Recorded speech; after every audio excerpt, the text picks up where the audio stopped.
I realized there's a more manly tool to use to pull these off, but it's like 3 in the morning. I don't need my air compressor running and or using a grinder. So I'm using the Dremel.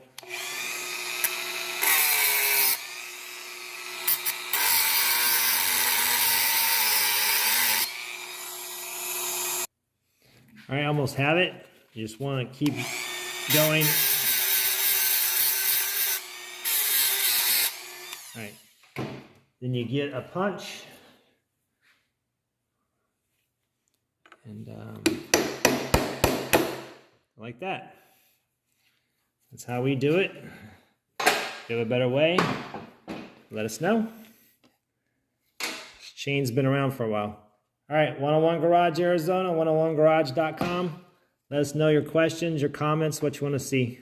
All right, later. Bye.